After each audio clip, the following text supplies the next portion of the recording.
Vous savez, je me suis toujours demandé quelle était la finalité d'une adaptation animée. Certaines ne sont là que pour donner envie de lire son matériel source, ou à Rhinocéras une place dans mon cœur et dans mon cul, et d'autres pour animer simplement leur matériel source. Comme tout animé en fait. Mais on s'en bat les couilles parce qu'après vient Demon Slayer, ou aussi dit Kimetsu no Yaiba. Ah merci pour la prononciation, hein, c'est cool. Arigato. Non mais c'est bon, hein.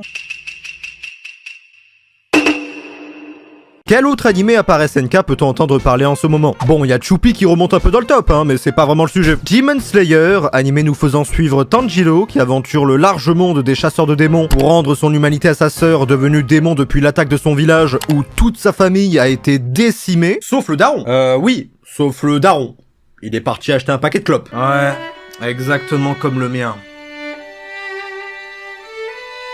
Papa, on mange quoi ce soir? Des pâtes. Ouais.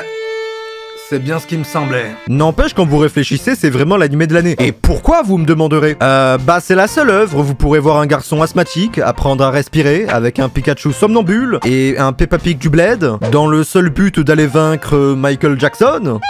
Osez me dire maintenant que Shrek les soulève pas tous, hein. Et depuis que la vraie saison 2 a été diffusée, c'est littéralement l'explosion de tout. Alors oui, j'ai dit vraie saison 2, car le début de la saison 2 adaptait le film du Train de l'Infini, donc on s'en bat un peu les couilles, hein. Ce truc était quand même une dinguerie, hein, mais aujourd'hui les gens ne font que parler du nouvel arc, le quartier des plaisirs, ou aussi dit en anglais Entertainment District. J'espère que vous êtes tous allés à l'école, hein, mais imaginez le bail. Renommer un quartier de prostituées en quartier de divertissement. Ça sort tranquillement de chez soi avec son 9 mm, mais parler des quartiers des plaisirs, c'est un peu trop pour les Anglais. Wesh, il est chelou ce parc d'attractions. Wesh. Mais là, vous allez me dire, est-ce que c'est possible de parler de Demon Slayer sans mentionner l'animation? Bah oui, c'est possible, on pourrait parler de la profondeur du scénario, des personnages hauts en couleur, de l'intrigue vraiment... Bon, finalement, on va parler d'animation, hein. Souffle du budget. 4e mouvement. J'ai quand même dû retirer au distributeur pour faire la vanne, hein. Ça mérite bien un like ou deux. L'animation est d'un niveau stratosphérique. C'est tellement insultant pour les autres animés de se montrer sous un autre jour que celui-ci, et surtout de sortir en même temps que Demon Slayer. Les animés de cette saison, ils sont impitoyables, parce que mine de rien, ça fait pas mal relativiser. Car si on réfléchit 2 minutes, Demon Slayer est en fait l'incarnation même de l'adaptation animée parfaite. Celle qui vise véritablement à sublimer le travail de son matériel source. En outre le manga ici. Allez, tour de table, montrez-moi ce que vous avez fait. Moi j'ai fait ça. Waouh, 18 sur 20, Ufotable. Alors moi j'ai fait ça. Mais ça pue sa mère, 4 sur 20, 1000 pensées. Non mais il y a une bonne histoire, hein, avec des persos, et que c'était un bon développement de... Moi j'ai fait ça. 20 sur 20, Cloverworks, let's go. Alors là, bravo, hein, vraiment... Génial. Gros débat. Parce que bon, de bons animés, il en existe, hein, et à l'appel. Mais combien d'adaptations peuvent vraiment se vanter de rendre hommage à ce point-là à son matériel source?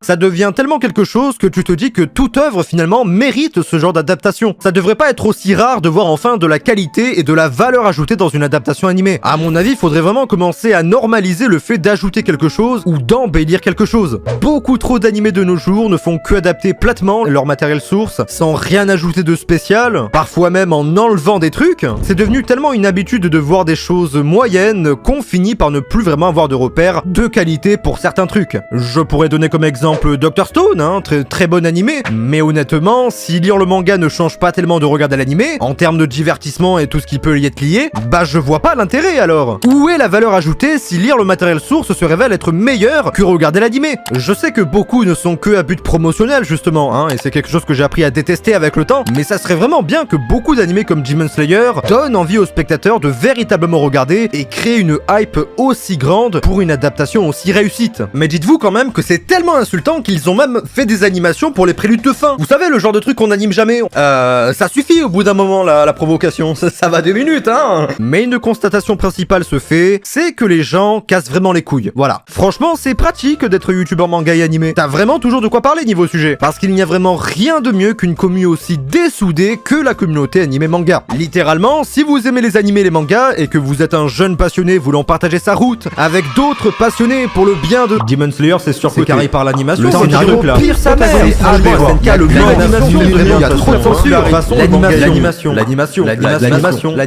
L'animation. Oui, un si grand torrent de merde que ça pourrait attirer le premier indien qui passe.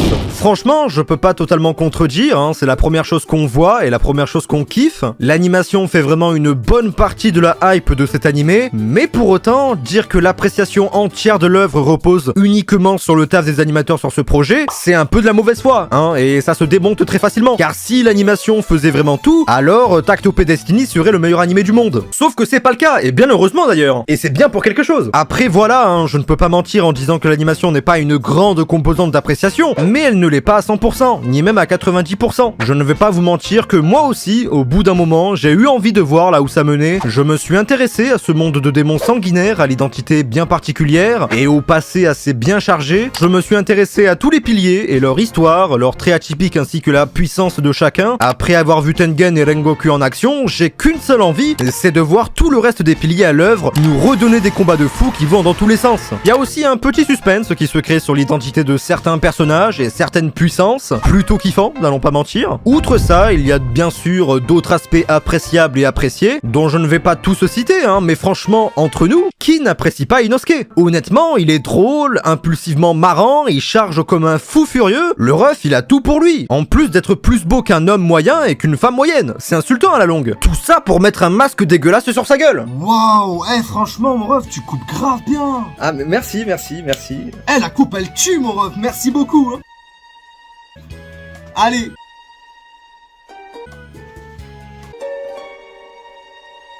La bonne journée, hein. Dernièrement, la chose qui a fait, je pense, à ce que j'enchaîne les épisodes comme des petits pains, et ça n'a rien à voir avec ma forme sphérique, c'est surtout le fait que dans pas un seul épisode, il ne se passe rien. Pas un seul moment sans qu'il ne se passe quelque chose. Le perpétuel mouvement des flux, donc des personnages, des dialogues, tensions et combats, fait que ça devient rapidement intriguant et que le temps passe super vite. L'avant-dernier épisode durait 20 minutes, hein, mais je sais pas vous, mais moi je l'ai ressenti comme 5. C'est passé super vite. C'est anormalement stylé et bien ordonné de faire de sorte à ce qu'un événement d'une ampleur modérée ou pas se déroule constamment sous nos yeux de façon crescendo jusqu'à atteindre le point culminant de l'arc pour régaler nos yeux et notre hype de voir tout ça péter avec des combats de fous malades. Les sons d'impact fracassants accouplés à une OST palpitante fondant sur le thème magnifiquement reproduit de toutes les couleurs fortes et contrastées avec des reliefs et effets donnant la tonalité juste à toutes les scènes et moments importants de changement. Franchement, c'est le pied de table. Ah T'es trop drôle, sale fils de pute. Tanjiro n'est peut-être pas certes le personnage principal qu'on attendait tous, et je rejoins certains sur cette idée. L'intrigue qui est incroyable sert son développement et tout ce que nous devons savoir sur lui et son entourage, mais d'une façon simple, ça suffit, en fait.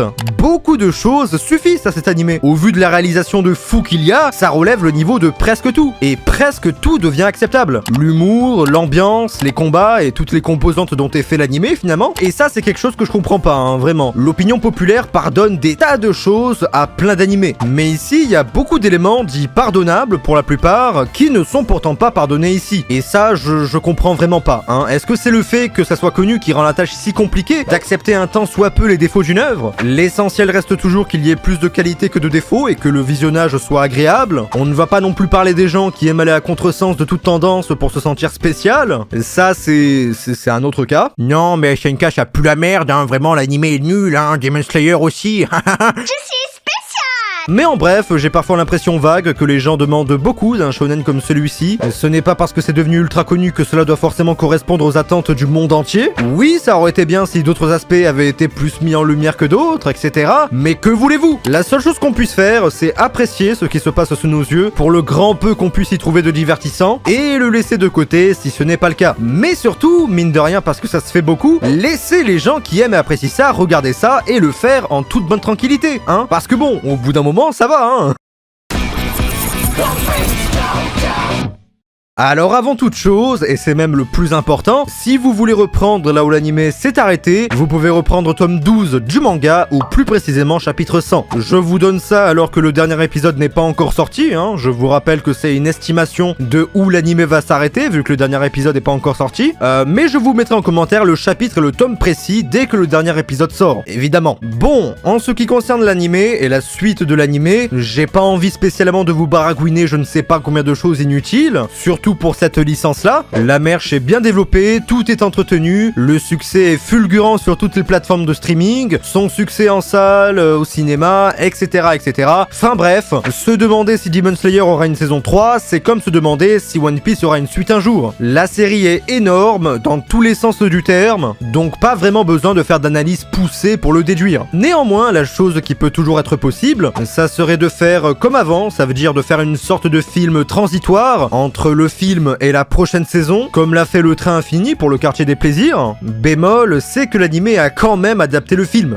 Donc si ça venait à re-arriver, j'espère que ça se passera pas comme ça, hein, parce que bon, hein, quand vous réfléchissez, on aurait pu avoir la totalité des épisodes de pure masterclass, hein, au lieu de simplement 11, quoi, hein. Mais bon, ça fout un peu le seum. Mais évidemment, je vous dis tout ça un peu avant que le dernier épisode sorte, donc c'est aussi possible que l'annonce soit faite directement après la fin de l'animé, ou légèrement ultérieurement à ça. N'écoutez pas ce fils de pute, parce que dans la prochaine édition du Weekly Shonen Jump, de nouvelles infos seront annoncées à propos de l'animé Demon Slayer, donc très probablement une saison 3 ou un film, comme j'ai dit avant, mais du coup, la date de la news est précisée la semaine prochaine. J'en profite aussi pour dire que j'ai commencé Yamada-kun, que j'ai presque terminé l'animé, que je kiffe ma grand-mère et que j'en ferai certainement une vidéo. Donc c'est plus la peine de m'harceler en commentaire, voilà. Merci beaucoup en tout cas de m'avoir recommandé cette dinguerie. On peut reprendre avec l'ancien Yorin, qui est beaucoup moins BG que moi.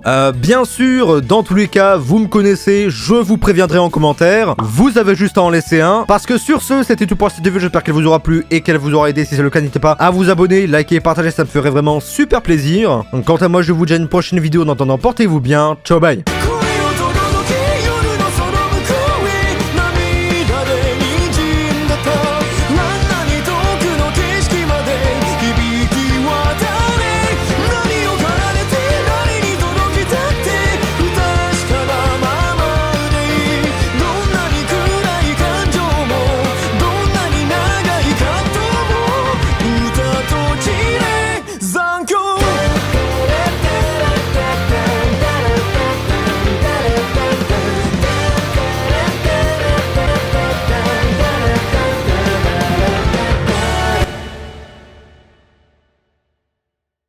Et toi, lève-toi de là, gros là.